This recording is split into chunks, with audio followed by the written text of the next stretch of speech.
कन्याएं हैं, पुत्र एक भी नहीं। क्यों भाई, कन्या संतान नहीं है क्या? बोले तो सब अपने अपने घर चली जाएंगे।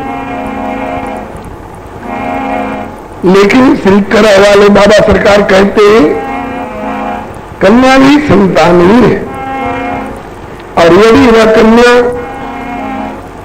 धर्म परायण हो, भगवत परायण हो, तो कहते हैं कि राम भजत बिटिया भली, राम भजत बिटिया भली, और दुमुख भलो नहीं पूत। कैसे? बोले कि शबरी तो बैकुंठ गई, और धुंधकारी भय भूत।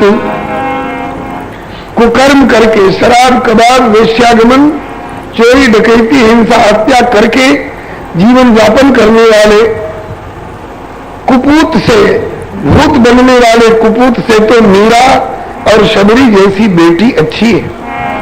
ये दोनों कुल को पवित्र करती है। श्री जानकी जी जैसी बेटी पाकर जनक जी ने अपने को धन्य माना है, और कहते हैं कि पुत्री पवित्र किए कुल दो,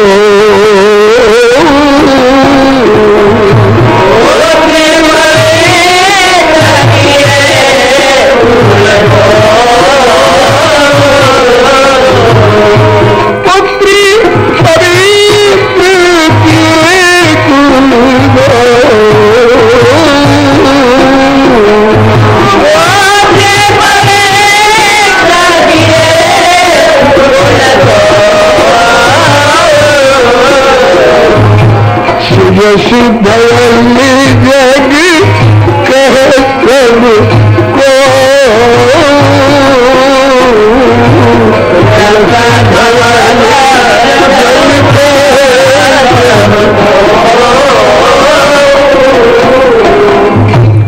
बेटी सीते तुमने दोनों कुल को पवित्र कर दिया। जनक जो पिता का कुल है नैहर का, और ससुर श्री दशरथ जी का कुल, ये दोनों पवित्र हो गया। क्या पहले से अपवित्र था? अपवित्र तो नहीं था, लेकिन पवित्रता में भी पवित्रता की पराकाष्ठा पर पहुंचा दिया। जगत में कीर्ति पताका इन दोनों कुलों की धवल होकर के, बेदाग होकर के फहरा गई, आज तक फहरा रही है बलिहारी। इसी तरह की कन्या ये पद्मावती है। तो उस ब्राह्मण ने वादा के अनुसार, अपने वचन के अनुसार जब कन्या सयानी हुई, तो श्री प्रियादास जी लिखते हैं कि कही देव विप्र सुता जगन्नाथ देव जू को, भयो जब समय चले बेन प्रभु भाखिए। जब वह कन्या सयानी हुई तो प्रभु के समक्ष ले जाकर ब्राह्मण ने प्रस्तुत किया, नाथ ये आपकी दी हुई थाते आपकी है और आपकी सेवा में प्रस्तुत है। पूर्व वचन अनुसार द्विज लय कन्या को साथ, अर्पण किए प्रभु चरण में जाए पुरी जगन्नाथ। जगन्नाथपुरी में ले जाकर के कन्या को खड़ा किया ठाकुर जी के सामने।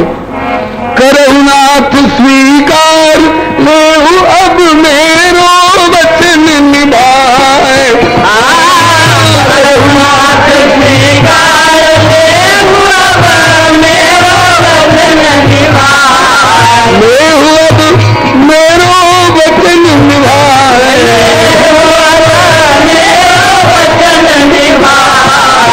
कवि कुल चक्रवर्ती जय स्वामी के कौन सके गुणगान, कवि कुल चक्रवर्ती स्वामी के कौन सके गुणगान। जब कन्या को ले जाकर के जगन्नाथ भगवान के सामने खड़ा किया और प्रभु से प्रार्थना की कि नाथ आप की कृपा से ये कन्या मुझे प्राप्त हुई है, आपकी सेवा में अर्पित है। हम लोगों के यहाँ बाग बगीचा में कोई फल फलता है, उसमें पहला फल हम लोग चाहे वचन दिए हो चाहे नहीं दिए, ठाकुर जी क्या किसी मंदिर में प्रभु के यहां पहुंचाओ। और इस ब्राह्मण के जीवन में ये पहला फल है।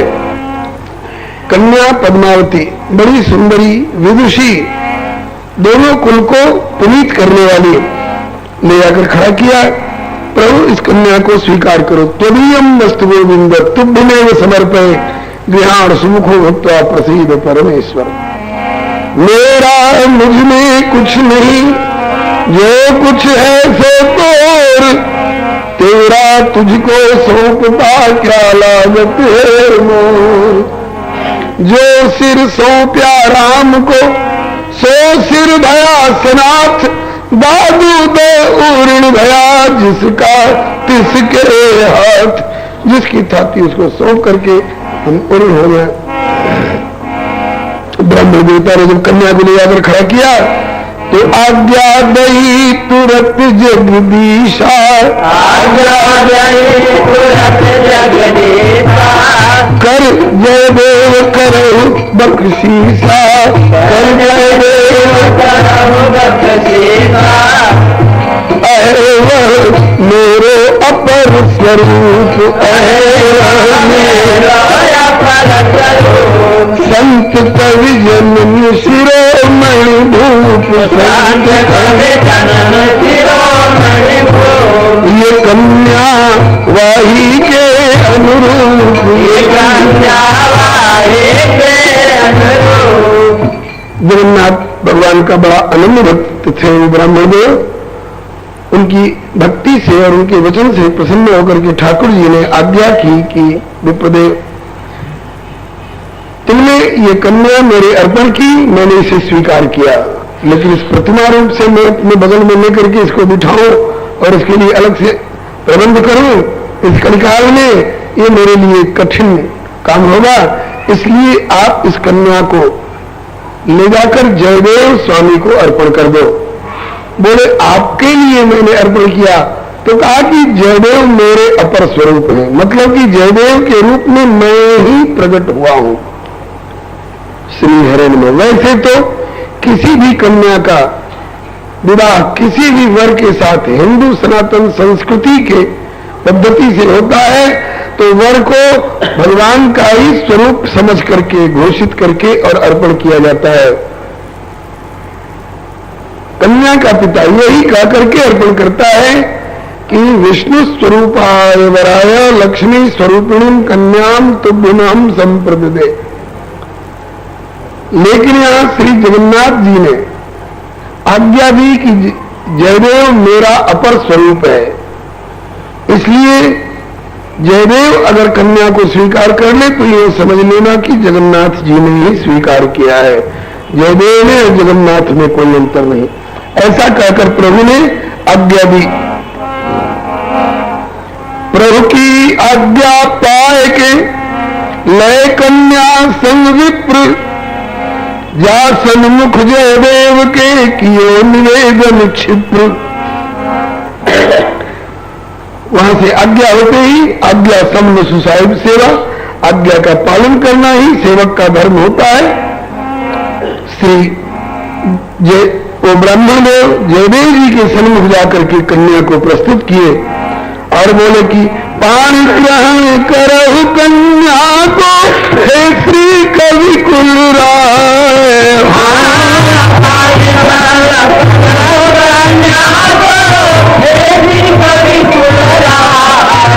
कवि कुल चक्रवर्ती जयदेव स्वामी के कौन सके गुणगाय।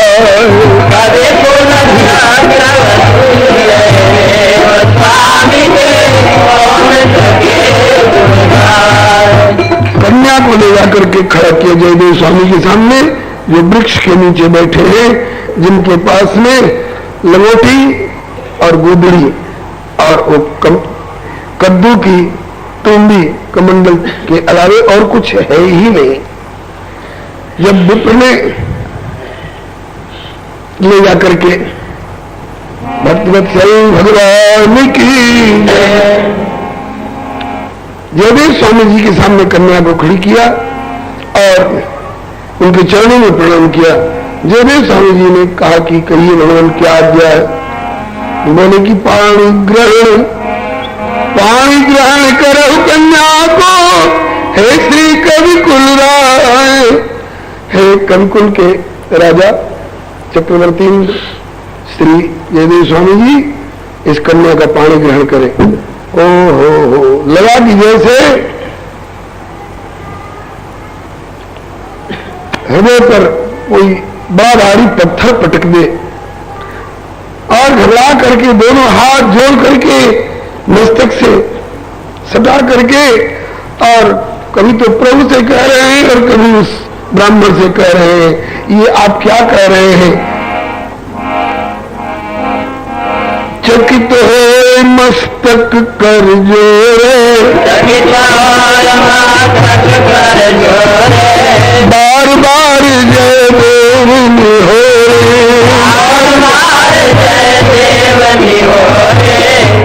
करहु कछु द्विजवर हृदय विचार, करहु ब्याह को कार्य जगत व्यवहार, हमारे संग न कछु विस्तार,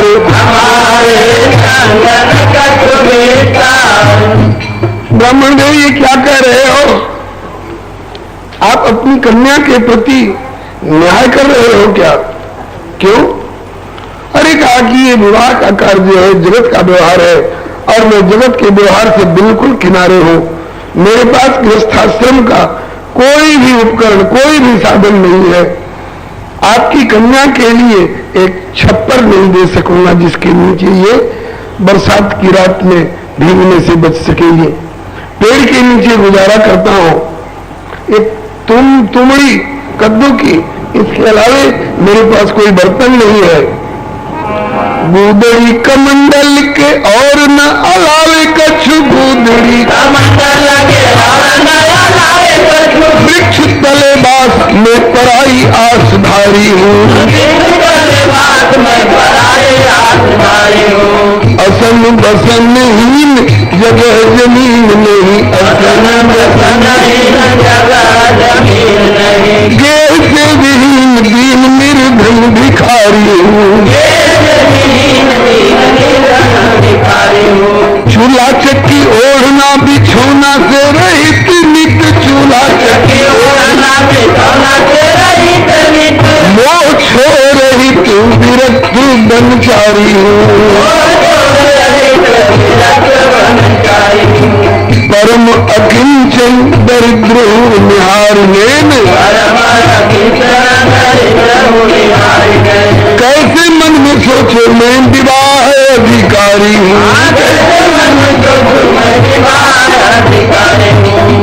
विप्रदेव गृहस्थाश्रम का कोई साधन उपकरण मेरे पास में नहीं है, न जगह जमीन है, न झोपड़ी छाया है, न चूल्हा चक्की है, न कोई अन्न इत्यादि का संग्रह करने वाला बर्तन मेरे साथ में है। आपकी कन्या कहाँ रहेगी, क्या खाएगी।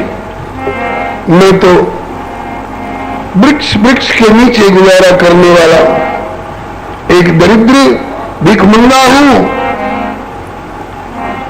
तुम मेरे पास क्या सोच करके लाए हो अपनी कन्या को। तो कहो विप्र घटना बरणी जिन पटये जगदीश, सर्वोपरि प्रभु आयस मैं आयो भरिशीष। कहा कि भगवान मैं अपने आप में आया हूं, मुझे जगन्नाथ जी ने भेजा है। जगन्नाथ जी ने आप ही को क्यों भेजा और मेरे ही पास क्यों भेजा। बताया कि मैं संतानहीन था, मैंने जगन्नाथ जी के सामने मनौती मानी, संतान हो तो आपको अर्पण करूंगा। संतान भई कन्या और ब्याह के योग्य ही मैंने जगन्नाथ जी के सामने प्रस्तुत किया अपना वचन निर्वाह करने के लिए। जगन्नाथ जी ने कहा कि जयदेव मेरा अपर स्वरूप है, जयदेव को ले जाकर के अर्पण कर दो।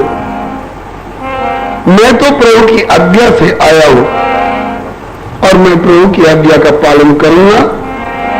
मैं तो प्रभु आयस प्रतिपालू और करो जो तुम्हें सुहाए। मैं तो प्रभु आयस प्रतिपालू करो जो तुम्हें सुहाए। कभी कुल चूड़ा मिल गए देव स्वामी के कौन सके गुणगा। कभी कुल चूड़ा मिल गए देव स्वामी के कौन सके गुणगा। मैं जगन्नाथ जी की आज्ञा से आया हूं, जगन्नाथ जी की आज्ञा पर दृढ़ रहूंगा। आपकी आप जाने। कह गए देव जीव असमर्था,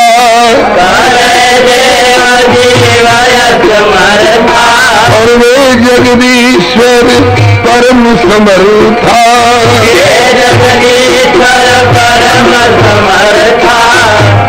बड़े इकले 16,000,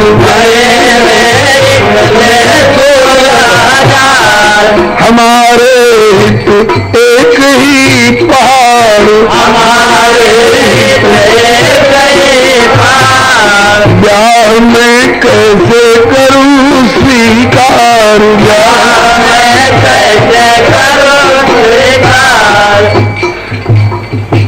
कहा कि उनकी आज्ञा से आप आए हैं, आपने उन्हीं से क्यों नहीं कहा कि आप ही इसे स्वीकार कर लें। वे 16,108 रानी पटरानी द्वारकाधीश कहला करके ब्याहे और उनका निर्वाह किया। मेरे लिए तो एक ही पहाड़ हो जाएगा महाराज, मैं विवाह कैसे स्वीकार करूं। मेरी सामर्थ्य नहीं है, मैं जीव हूं, मैं असमर्थ हूं। अब ब्राह्मण ने कहा कि आपसे जो कहना था मैं कह चुका। मैं तो प्रभु आयस प्रतिपालू और करो जो तुम्हें सुहाए। आपको जो समझ में आए आप करिए, मेरी समझ में जो बात आई है मैं तो प्रभु की आज्ञा का पालन करूंगा। इतना जयदेव स्वामी से तो कह चुके थे, अब कन्या से बात कर रहे। कहा कि अब हमको आपसे बात नहीं करनी। अब कन्या से बोलो विप्र बेटी सो तुझे यो ना अनत कहूं, तेरे हित जीवन सर्वस्व ये ही पति है। बेटी मैं तो जा रहा हूं, प्रभु की आज्ञा अनुसार मैं तुझे ठिकाने पर पहुंचा चुका। कहीं अन्यत्र यहां से उठ करके जाना नहीं, एक क्षण के लिए भी इनका साथ छोड़ना नहीं। तुम्हारे लिए जीवन सर्वस्व यही पति है। बोलो विप्र बेटी सो तुझे यो नायनत कहूं, तेरे हित जीवन सर्वस्व यही पति है। आज्ञा जगन्नाथ दई मैं तो विश्वादीश मानू, इनकी ये जाने जाने कैसी इनकी मति है। भजनानंदी महात्मा भक्त कहलाते हैं और भगवान की आज्ञा का उल्लंघन करने में इनको तनिक भी संकोच नहीं हो रहा है। मैं तो प्रभु की आज्ञा को विश्वादीश, विश्वादीश माने 100%, 20 विश्वा का, विश्वा इधर कट्ठा बोलते हैं, 1 बीघा होता है। तो मैं तो 100% जगन्नाथ जी की आज्ञा मानूंगा और इनकी ये जाने तू तो प्रभु वचन को मान इनकी सेवा करो, इनके अलावे तेरी और नहीं गति है। जैसी आज्ञा कह के स्वीकृति दई कन्याओं ने पति के चरण में प्रणत पद्मावती है।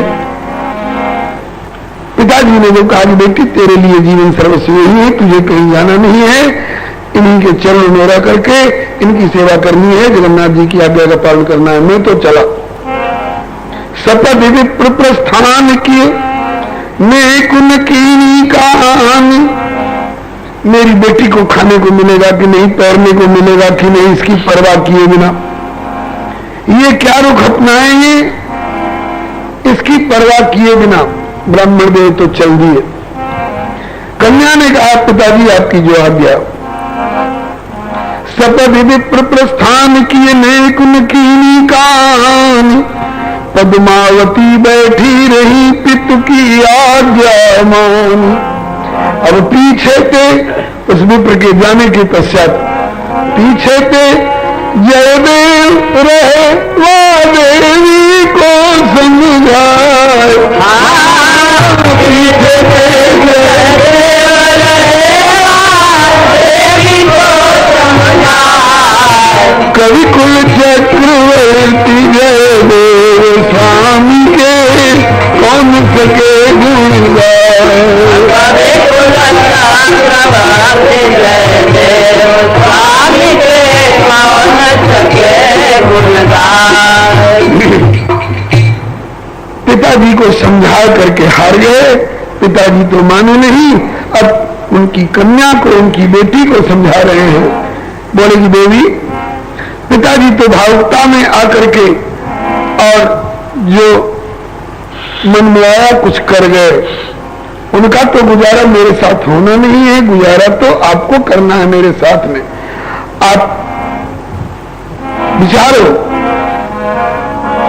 देवी आप मन करो बिचारा, देवी आप मन करो बिचारा, देवी आप मन करो बिचारा, देवी आप मन करो बिचारा, आगे जीवन हो न भारा, आगे जीवन हो न भारा। देवी आप जरा मन में विचार करो, आपका जीवन आगे चलकर भार न हो जाए। मेरे साथ कुछ भी आपको सुख और सुविधाएं नहीं मिलेंगी। तो कहती पद्मावती परम प्रवीण, कहती पद्मावती परम प्रवीण, नाथ कन्या पितु के आधीन, नाथ कन्या पितु के आधीन, कीन जस प्रभु ने आयस दीन, कीन जस प्रभु ने आयस दीन। जब जयदेव स्वामी जी ने पद्मावती को समझाना प्रारंभ किया, देवी आप विचार करो, जीवन आपका कहीं भार न हो जाए, आगे चलकर आपको हाय हाय न करना पड़े, हाय मैं किसके पल्ले पड़ गई, यहाँ कोई सुख कोई सुविधा नहीं। तो ये बात का पश्चाताप करना अच्छा नहीं है, इसलिए आप इसी समय विचार कर लो मेरे साथ लगने में आपको क्या मिलने वाला है। पद्मावती जी ने कहा कि नाथ मैं तो कन्या हूं, कन्या पिता के अधीन है, पिता रक्षति कौमारे, ब्याह से पहले पिता की जिम्मेवारी में रहती है। भर्ता रक्षति यौवने, युवावस्था में विवाह होने के बाद भर्ता उसका सब कुछ होता है, पति उसका सर्वस्व होता है। और पुत्र स्तुस्थाविरे भावे न स्त्री स्वातंत्र मरहती, वृद्धावस्था में पुत्रों की देखरेख में रहती है। तो मैं तो कन्या हूं और पिता के अधीन हूं। पिताजी ने जैसी आज्ञा की, पिताजी को जैसी प्रभु ने आज्ञा की वैसा पिताजी ने माना, और मुझे पिताजी ने जैसी आज्ञा की मुझे पिताजी की आज्ञा का पालन करना है। आपके अधिकार अनधिकार की ओर मुझे देखना नहीं है। मैं तो हूं बेचारी, मैं तो हूं बेचारी, ऐ मेरी ये लाचारी, मैं तो हूं बेचारी, ऐ मेरी ये लाचारी, कैसे हो सकूंगी न्यारी प्रभु चरण पेवारी हूँ, कैसे हो सकूंगी न्यारी प्रभु चरण पेवारी हूँ। करदम जी की प्यारी बाबा मनु की दुलारी बेटी, करदम जी की प्यारी बाबा मनु की दुलारी बेटी, देवों की सारी प्रभु आप पे मैं उठारी हूँ, देवों की सारी प्रभु आप पे उठारी हूँ। पार्वती प्यारी गिरिराज की कुमारी, पार्वती प्यारी गिरिराज की कुमारी, पति पाए जटाधारी मैं भी उनकी उन्हारी हूँ, दीजिए बिडारी दुत्कारी फटकारी तो, तो दासी ही तिहारी नाथ भारतीय नारी हूँ, तो दासी ही तिहारी नाथ भारतीय नारी हूँ।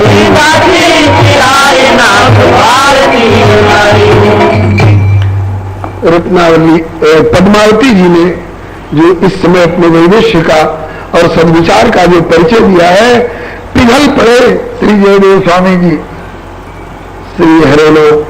कहा कि नाथ, आप कहते हैं कि मेरे पास कुछ नहीं है। जिस समय करदम जी तपस्या कर रहे थे, उस समय आज सम्राट श्री स्वयंभू मनु जी अपनी मजली बेटी राजकुमारी देवहूति को लेकर आए, तो करदम जी के पास क्या था?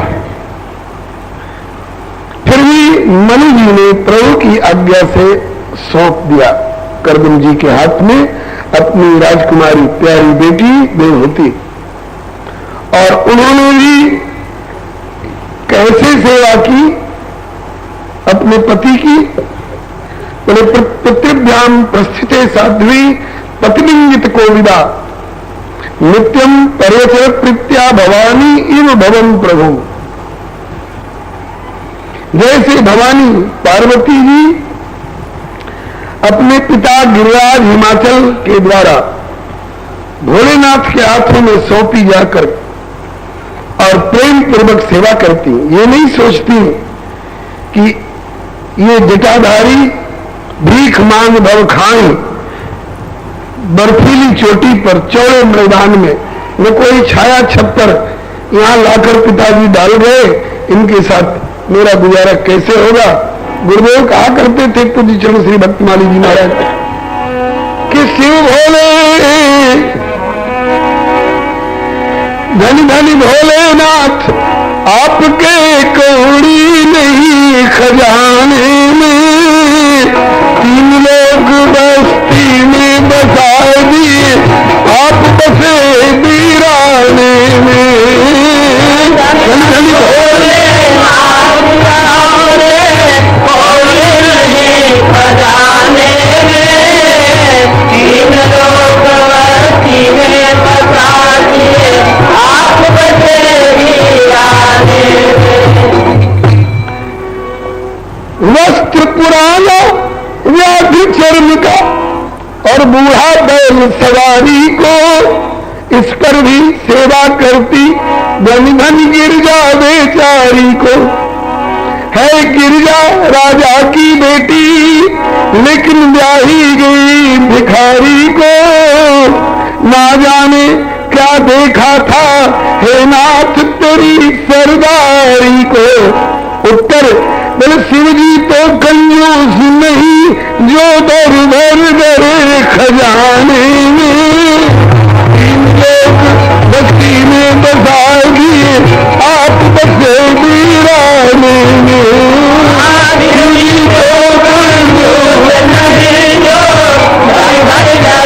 खजाने में 3 लोग बस्ती में बसा दिए आप बसे वीराने में। कहा कि नाथ, जैसे करदम ऋषि के साथ देवहूति ने अपना गुजारा किया, बढ़िया से गुजारा हुआ। अत्रि ऋषि के साथ जैसे अनसुईया ने गुजारा किया और गुजारा बढ़िया से हुआ,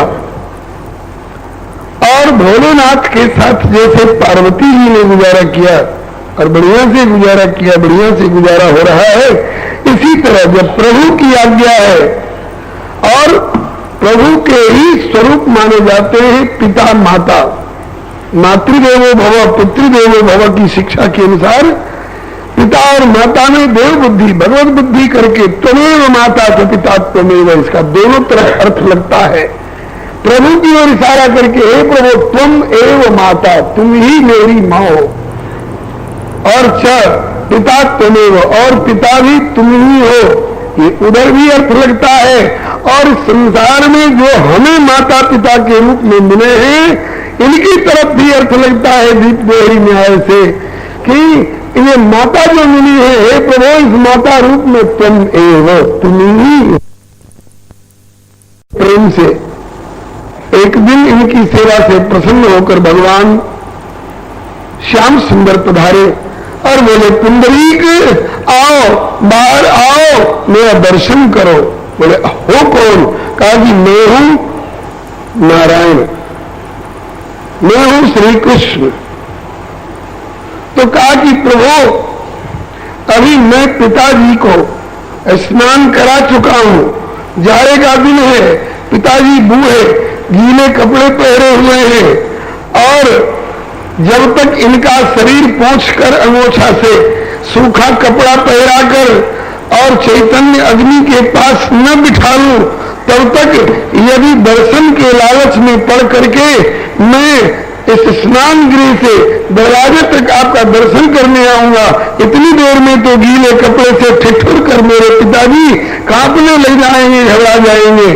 इसलिए अभी मैं नहीं आऊंगा दर्शन करने के लिए, अभी आप थोड़ी देर बैठिए बाहर, तखत हो तो उसमें बैठ जाइए। प्रभु ने कहा कि वारे पुंडरीक, मुझे ध्यान में पाने के लिए, क्षण भर के लिए, सपने में पाने के लिए बड़े बड़े योगिंद्र मुनिंद्र तरसते हैं और मैं कृपा पूर्वक प्रत्यक्ष आया हूं दर्शन देने के लिए और तुमसे आग्रह कर रहा हूं, और तुम घर में बैठे बैठे फरमा रहे हो कि अभी ठहरिए, मैं बाद में आके दर्शन करूंगा। देख, मुझे इतनी देर ठहरने की फुर्सत नहीं है, मैं चला जाऊंगा। तो पुंडरीक ने कहा कि चले जाइए। ये गरज किसको दिखा रहे हैं, चला जाऊंगा? ठाकुर जी ने कहा कि जब का भगत है। फिर बोले कि मैं चला जाऊंगा, इसका तुम्हें अफसोस नहीं होगा? बोले बिल्कुल नहीं होगा। बोले क्यों? कहा कि आप आए क्यों? मैंने आपको बुलाया था थोड़े कि आइए मुझे दर्शन दीजिए, आप आए क्यों? कहा कि तुम पिता की और माता की सेवा मेरे भाव से करते हो, तो तुम्हारे पिता और पितृ सेवा और मातृ सेवा से, तुम्हारी मातृभक्ति और पितृभक्ति से प्रसन्न होकर के आया हूं। तो कहा कि जिससे प्रसन्न होकर आए हो उसी में तो मैं लग रहा हूं, और यदि मैं इसमें लगा रहूंगा तो जैसे प्रसन्न होकर अभी आए हो, आप एक बार चले भी जाओगे वापस, और मैं माता पिता की सेवा में लगा रहूंगा। यदि इनको संतुष्ट रखूंगा तो एक बार नहीं, आप 13 बार आओगे दर्शन देने के लिए। एक ईंट फेंक दिया कि इसी पर नीचे अगर पांव ठिठुर रहे हो तो इस ईंट पर खड़े हो जाओ, उस ईंट पर ही कमर पर हाथ रखे अब तक खड़े हैं। तो ईंट पर बैठे हुए ठाकुर को आगे लोग विठल नाथ, पुंडरीक नाथ, पुंडरीक नाम के भक्त का स्वामी, अब पुंडरीक नाथ अब भ्रंश होकर के पंडरी नाथ हो गया है। ये पंढरपुर वाले ठाकुर जी का इतिहास है। पुंडरीक भक्त की मातृभक्ति पितृभक्ति से प्रसन्न होकर के प्रभु दर्शन देने आए हैं। तो आज ये सारी घटनाओं का वर्णन करते हुए कि पिताजी की आज्ञा से श्री अनसुईया ने अत्रि ऋषि की झोपड़ी में गुजारा किया, अरुंधति ने वशिष्ठ जी की झोपड़ी में गुजारा किया, देवहूति ने करदम जी की झोपड़ी में गुजारा किया, और पर्वतराज बिलारी पार्वती ने बर्फीली चोटी पर गुजारा किया। तो मेरा भी वृक्ष के नीचे गुजारा हो जाए ये असंभव नहीं है महाराज।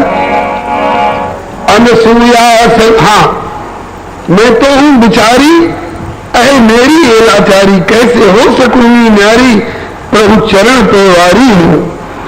करदम जी की प्यारी, बाबा मनु की बिलारी बेटी, देवहूति सारी, सारी मने सरीखा, सरिस, देवहूत सारी प्रभु आप पे न्योछारी हूं। पार्वती प्यारी गिरिराज की कुमारी, पति पाए जटाधारी, मैं भी उन्हीं की अनुहारी हूं।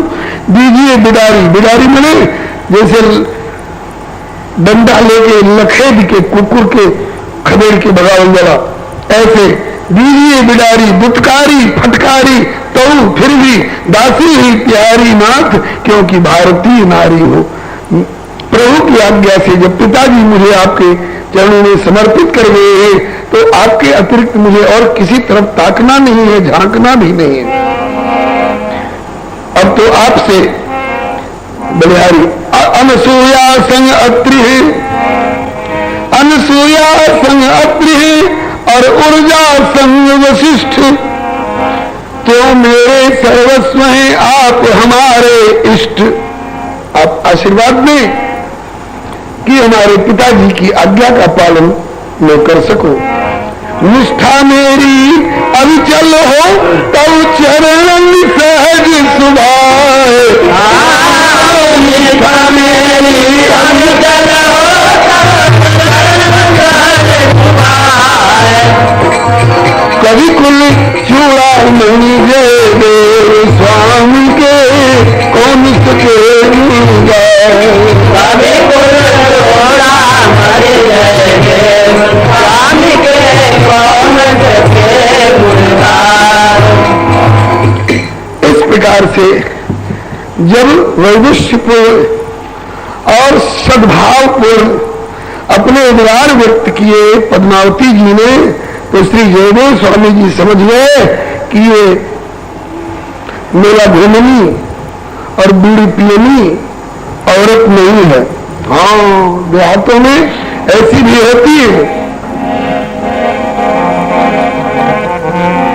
बोलिए भगवत्सल भगवान की। पियर से ही बीड़ी का अभ्यास करके आती है, हमें जानकारी है ऐसी की। और कितनों मना करे तो मेला में घूम घूम के और तिलही मिठाई खाए बिना छुछुंदर ऐसे घूमे में आनंद आए। ऐसी औरतों में से ये नहीं है। ये तो व्यास, ये तो श्री हरेनमा वशिष्ठ की अरुंधति सरीखी है, ये तो अत्रि की अनुसूया सरीखी है। इनको इतना ज्ञान है कि हमारी पूर्वजाएं कैसी हुई है और कैसी निष्ठापूर्वक इन्होंने अपने पति की सेवा की है। सुन पद्मावती के उद्गारा, सुन पद्मावती के उद्गारा। उनकी जय देव बिचारा, उनकी जय देव बिचारा। हरि इच्छा सर्वोपरि सिर मोर, हरि इच्छा सर्वोपरि सिर मोर। जीव की मिठान सके कुछ और, जीव की मिठान सके कुछ और। लगे ठाकुर को या में जोर, लगे ठाकुर को या में जोर। अपनी इच्छा से अपने दिल की लगी हुई आग को बुझाने के लिए कहीं किसी को अपनाते फंसाते तो स्वयं फंसते, लेकिन अपनी इच्छा से नहीं, हरि की इच्छा जान करके। और प्रभु की इच्छा सर्वोपरि है, सिरमौर है। जीव प्रभु की इच्छा को टाल कैसे सकता है। लगता है कि ठाकुर का जोर है इस बात पर। प्रबल हरि इच्छा जानी, प्रबल हरि इच्छा जानी, लीने जय देव मानी। क्या सोचा? ये सोचा कि हानि लाभ पे न अब ध्यान में को दीजिए। इष्ट को अभिष्ट जो हो ताही को वरिष्ठ मान, विशेषो अनिष्ट ताही निष्ठ मान पीजिए। लाज को जहाज ब्रजराज कर आज, अब काज और अकाज को विचार नहीं कीजिए। समर्थ शरण्य प्रभु गे या अरण्य, चाहे वाकी मन चाही ताही शीश धर लीजिए। प्रेम का, भक्ति का सब सर्वोत्कृष्टतम सिद्धांत यही है। नरक जो दे आपका स्वामी सर्वेश्वर प्रभु यदि आपको कहे कि चलो नरक में, तुरंत कहिए कि जो आज्ञा, अभी चल रहा हूं प्रभु। नरक जो दे तो न निदर मुख हुए, और स्वर्ग जो दे तो न हर खिसराइए। रद्द कर डारे तो न कीजिए कलेश जिए, करे जो कबूल तो न फूल के उमाइए। जा विधि प्रसन्न हो वह विधि प्रसन्न कीजिए, आदिल स्नेही नेहनी के निभाइए। चित्त क्यों न चाह मरो अपनी चाह चूल्हे परे, प्रीतम जो चाहे चाहे सोई चाहिए। तत्सुखैक तात्पर्यमयी सेवा भावना से उनको रिझाना, इसी का नाम है भक्ति। मैं भगवान की भक्ति कर रहा हूं और भगवान की आज्ञा का पालन न करूं तो ये भक्ति कैसी? सोई सोई सेवक प्रियतम मन सोई,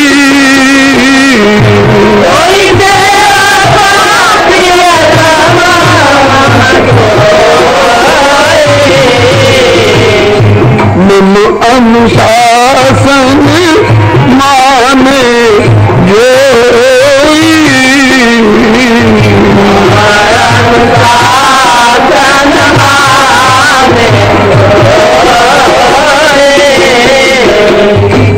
ठाकुर कहते हैं कि सोई सेवक, और सेवक में भी प्रिय सेवक, प्रियतर सेवक और प्रियतम सेवक मेरा वह है जो मेरे अनुशासन को, मेरी दी हुई आज्ञा को, मेरे बनाए हुए नियम को, मेरे द्वारा घोषित आदेश को जो सहर्ष पालन करे, वही मेरा प्रियतम सेवक है।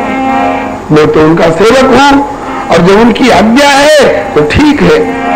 हृदय सुमिर जगदीश प्रभु, प्रभु आयस पर करी गौर, अपनाई पद्मावती और करी झोपड़ी ठोर। ठीक नहीं, जब आपका इतना ऊंचा भाव है तो मैंने इस संबंध को स्वीकार किया। आपके पिताजी ने प्रभु की आज्ञा का निर्वाह किया, आपने प्रभु और प्रभु रूप पिता की आज्ञा का निर्वाह किया, तो मैं प्रभु की आज्ञा से विमुख क्यों हूं? मैंने भी प्रभु की आज्ञा को स्वीकार किया। झोपड़ी बना ली, लोगों की श्रद्धा तो थी ही इनके प्रति। क्या देर लगी, कोई बांस ले आए, कोई फूस लाए, कोई लोटा लाए, कोई थाली लाए, कोई चूल्हा लाए, कोई चक्की लाए, गृहस्थी खड़ी हो गई। लेकिन जब तक ये सब सामग्री नहीं थी, जब तक एक ठिकाना नहीं था, तब तक तो ठाकुर को मन ही मन रिझाते रहते थे। लेकिन जब झोपड़ी हो गई तो नियम कहता है कि ठाकुर के लिए भी एक जगह होनी चाहिए इसमें।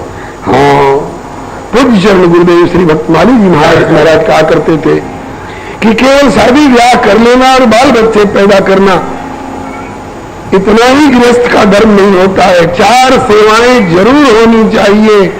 अगर झोपड़ी में रहते हैं, घर माल में रहते हैं, तो पहली सेवा ठाकुर सेवा, जैसे स्नान घर, रसोई घर, अतिथि घर, शयन कक्ष, चित्रसारी इत्यादि अलग अलग कमरे बनते हैं, ऐसे घर में एक ठाकुर का कमरा जरूर बनना चाहिए। और कोई कहे कि शहर के किराए के मकान में रहते हैं, एक कमरे में गुजारा करते हैं, ठाकुर के लिए अलग कमरा कहां से लाएंगे? तो कहते हैं कि एक कमरे की एक अलमारी के एक दराज में ही सही ठाकुर जी जरूर होने चाहिए। नहीं तो श्री कबीर बाबा, जिनको दुनिया निर्गुणिया कहती है, सगुण साकार का विरोधी मानती है, ना समझ लोग ऐसा मानते हैं, वो श्री कबीर बाबा का दोहा सुनिए और गुनिए। ये ही घर साधु न सेइये और हरि की पूजा नाही, ते घर मरघट सारिखे भूत बसे तिनमो। जिस घर में संतों का समागम और आदर नहीं, जिस घर में ठाकुर की सेवा पूजा नहीं, वह घर श्मशान के समान है। श्री सूरदास जी कहते हैं कि या में कहा लगे गो तेरो, इसमें तेरा क्या बिगड़ जाएगा, क्या घट जाएगा? या में कहा लगे गो तेरो, नंद नंदन कर घर को ठाकुर और आप चेरो। भगवान को घर का ठाकुर मालिक घोषित करो और अपने को उनका सेवक घोषित करो, इसमें क्या बिगड़ जाएगा? एक घटी घटना बताऊं। गुरु जी कहा करते थे कि एक बार देव ऋषि नारद जी दुर्योधन के यहां पहुंचे पूछा भाई ये घर मकान किसका? कहा कि मेरा। ये बाल बच्चे? बोले मेरे। ये हाथी है मेरे। ये सेना पलटन? झुंझला के बोला क्या बार बार बार बार ये किसका ये किसका पूछते? सब मेरा सब मेरा। नारद जी यह कह करके चल दिए तपाक कि इस गृहस्थी की नैया पार लगने वाली नहीं है, मझधार में डूबने वाली है। मेरा मेरा मेरा मेरा मेरा मैं बुरी बलाए सको तो निकसो भागी, नहीं तो कह रही कब तक छिपे रुई लपेटी आग। ये मैं की आग जला देती है और मेरापन का भार संसार में कहीं भी गया मेरापन, तो ये नैया को बोझिल बना करके जीवन नैया को मझधार में दबोच देने वाली है। और वही हुआ। वही नारद जी जब श्री युधिष्ठिर जी के यहां गए, श्री युधिष्ठिर जी से पूछा भैया ये घर मकान किसका? युधिष्ठिर जी बोले कि प्रभु का। प्रभु का? कितना अंतर पड़ गया? प्रभु का। अच्छा ये बाल बच्चे? प्रभु के। हाथी घोड़े? प्रभु के। सेना पलटन? सब प्रभु के। तुम? मैं भी प्रभु का। अरे प्रभु का प्रभु का प्रभु का। कहाँ है प्रभु? बोले आइए। ले गए एक कमरे में, बड़ी सुंदर भगवान की झांकी सजी हुई थी। धूप बुलबुल अगरबत्ती से कमरा गमगमा रहा था, सुंदर सुंदर सुगंधित फूलों से कमरा गुमगुमा रहा था, सजा हुआ था। नारद जी की तबीयत खुश हो गई, लगा कि घर में क्या आए, बैकुंठ में आ गए। वाह भाई वाह, घर हो तो ऐसा। फिर पूछने लगे यही प्रभु है? हाँ भगवान यही मेरे प्रभु है। अच्छा घर मकान इन्हीं का, जमीन जायदाद इन्हीं की, बाल बच्चे इन्हीं के, सेना पलटन इन्हीं के? हाँ महाराज सब कुछ इन्हीं का। तू भी इन्हीं का? हाँ महाराज मैं भी इन्हीं का। अरे सब कुछ प्रभु का प्रभु का प्रभु का। तेरा कुछ है कि नहीं? बोले कि है। कहा कि अब तेरा क्या बचा? सब कुछ प्रभु का हो गया, अब तेरा क्या बचा? तो युधिष्ठिर जी बोले कि सब कुछ प्रभु का और मेरा प्रभु। सब कुछ प्रभु का और मेरा प्रभु। नारद जी खुश हो गए, बोले भैया युधिष्ठिर तू कहीं भी रहेगा, भगवान तेरी सारी जिम्मेवारी अपने ऊपर लेकर के निभाएंगे। ये तेरी गृहस्थी की नैया तो जरूर भवसागर से पार लगेगी, यही करना है। श्री हरे मन। जब छाया हो गई, छप्पर में रहने लगे, तो ठाकुर जी की सेवा जरूर होनी चाहिए। गृहस्थ आश्रम में पहली सेवा ठाकुर सेवा जरूर होनी चाहिए, और दूसरी सेवा माता पिता जीवित है तो उनकी सेवा जरूर होनी चाहिए। नहीं तो किसी प्रेमी का उद्गार है कि हरि भजन सत्संग बिना जग में आना फीका। हरि भजन सत्संग बिना जग में आना फीका। और माता पिता की सेवा बिना तीर्थ जाना फीका। माता पिता के सेवा बिना तीर्थ जाना फीका। और जहां निरादर हो नर का, जहां निरादर हो नर का, उस घर जाना फीका। जहां निरादर हो नर का, उस घर जाना फीका। और जाने बिना स्वर ताल सभा में मुहबाना फीका।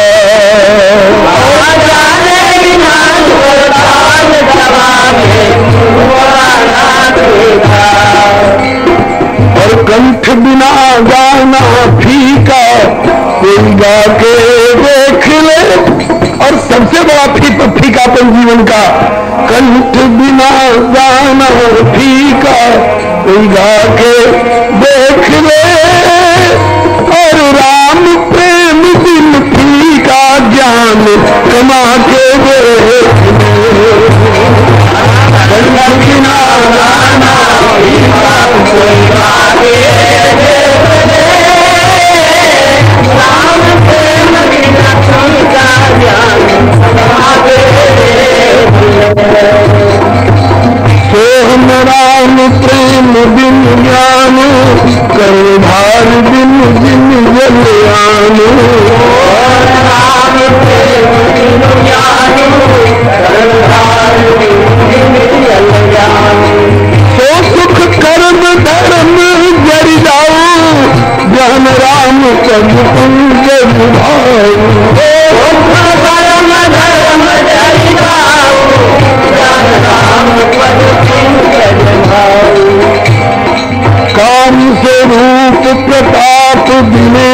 से सोम से शील गणेश से माने, हरिश्चंद्र से छांटे बड़े विधि से, मधुरा से महीत विशेष सुखाने, सुख से मुनि सारद से वक्ता, चिरजीवन लोमस से अधिकाने, ऐसे है तो कहा तुलसी जो तेरा जीवलोचन राम नगर।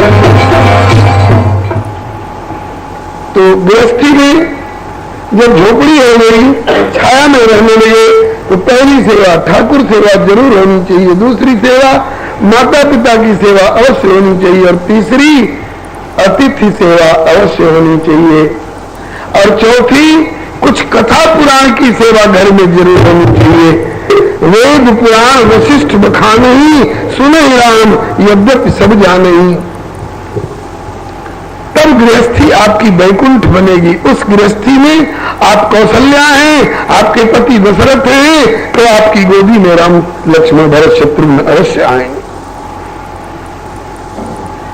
श्री हरिणो श्री जयदेव स्वामी जी ने सोचा कि जब झोपड़ी हो गई और वैवाहिक संबंध स्वीकार कर लिया गया प्रभु की आज्ञा से, तो हृदय सुनी जगदीश प्रभु आयस पर करिजोर, अपनाई पद्मावती और करी झोपड़ी ठोर, और राधा माधव प्रभु की सेवा लई के पधराए,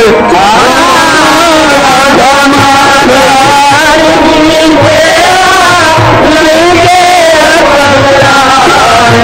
प्रभु सेवा लई के पधराए, प्रभु सेवा लई के पधराए, कवि कुल चूड़ा मुझे स्वामी के कौन सके मुंगा, कवि कुल चूड़ा स्वामी के कौन सके मुंगा। श्री राधा माधव भगवान की सेवा पधरा दी गई, सेवा पूजा होने लग गई। दोनों पति पत्नी बड़े प्रेम से श्री जयदेव जी और श्री पद्मावती जी प्रभु की सेवा करने लग गए। जब देखा प्रभु ने कि इन्होंने मेरी आज्ञा को सिरधार्य कर लिया, तो बाद में ठाकुर ने खुलकर श्री जयदेव स्वामी को भी बताया, दिए बताए नाथ गिरधारी, दिए बताए नाथ गिरधारी, ये पद्मावती नहीं प्राकृत नारी, पद्मावती नहीं प्राकृत नारी, हमारी परिकर सिद्धा नित्य, हमारी परिकर अनुसरे होके अनुपम भृत्य, अनुसरे होके अनुपम भृत्य, करेगी भक्ति पूर्ण सब कृत्य, करेगी भक्ति पूर्ण सब कृत्य। प्रभु ने जयदेव जी को बता दिया कि ये प्राकृतिक 84 लाख योनियों में भटकती हुई आने वाली नारी नहीं है, ये तो मेरे निज धाम की मेरी नित्य सिद्धा परिकर होता, जैसे श्री ललिता विशाखा चारुशीला चंद्रकला हेमा क्षेमा तुंग विद्या रंगदेवी इत्यादि जो मेरी नित्य सहचरियां हैं, उनमें से एक है। आपके भक्ति भाव में ये बाधा देने वाली नहीं होगी, बल्कि आपकी सहायिका बनेगी। तब करिवर को मन मान गयो, करिवर को मन मान गो कि पद्मा पद्मा अंश, ये पद्मा साक्षात पद्मा श्री लक्ष्मी जी की अंश भूता है। करिवर को मन मान गो कि पद्मा पद्मा अंश, कर्म वचन मन सकल विधि संत समाज प्रशंस, सेवा होने लगी प्रभु की रस प्रीति रीति चित चाहे,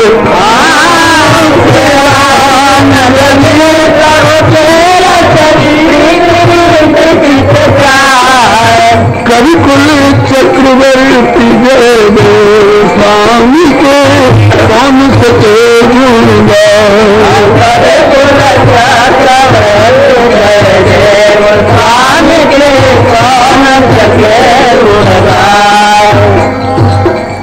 प्रेम से ठाकुर जी की सेवा पूजा भक्ति का निर्वाह होने लगा दाम्पत्य जीवन में। एक कितने दिन बीत गए इसका पता नहीं। इसके बाद एक बार ग्रंथ लिखन की मन में आई, ग्रंथ लिखन के मन में आई, लीने कविवर कलम उठाई, लीने कविवर कलम उठाई, यही पर कृपा करही जन जानी, कृपा करही जन जानी, कवि उर अजीर नचावही बानी,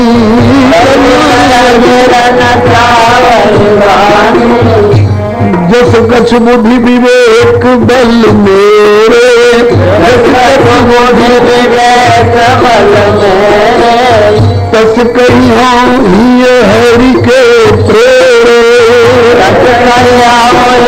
हरि के प्रेरे, शंभु प्रसाद सुमति हुलसी, शंभु प्रसाद सुमति हुलसी, तब रामचरित मानस कवि तुलसी, रामचरित मानस कवि तुलसी। कठपुतली का नाच आपने देखा है कभी? काठ की पुतली नाचने वाली होती नहीं है, लेकिन नाचती हुई दिखाई पड़ती है। क्यों? उसमें इतना बारीक सूत्र पैरा करके रखते हैं, उसके नचाने वाले पर्दे के भीतर छिपे रहते हैं। और एक कठपुतली उधर से आई और दूसरी कठपुतली उधर से आई। हम लोग सोच रहे हैं कि ये काठ की पुतली क्या नाचेगी, लेकिन तब तक ऐसा झटका दिया सूत्रधार में कि ये तलवार लेकर उस पर टूट पड़ी और वो ढाल लेकर उसको रोक करके फिर उस पर वार करने लग गई। होता है कि काठ की पुतली कैसे नाच रही है, तो कहना पड़ता है, अनुमान करना पड़ता है, फिर बाद में पता लगाना पड़ता है, तो मालूम होता है कि पर्दे में छिपा हुआ सूत्रधार उस धागे को जैसा जैसा इशारा चाहता है करता है, और पुतली उसी तरह से उछल कूद और नाच में फिर कहीं लेने वाली क्रियाएं करती है। उसी तरह से ये स्वामी जी का कथन है कि शारद मणि सरस्वती दारुनारी सम काठ की पुतली के समान है, और इनके पर्दे में छिप करके इनको जैसा चाहे नचाने वाले सूत्रधार महोदय कौन है? बोले शारद दारुनारी सम स्वामी राम सूत्रधर अंतर्यामी, यही पर कृपा करें जन जानी, कवि उर अधीर नचावही बानी। तो सरस्वती प्रभु के इशारे पर नाचती है। आज वही सरस्वती श्री जयदेव स्वामी के हृदय में सूत्रधार प्रभु श्री राम के नचाए आकर के नाच उठी और कवित्व शक्ति प्रकट हुई और ये लिखने लग गए। क्या? तो प्रगट भो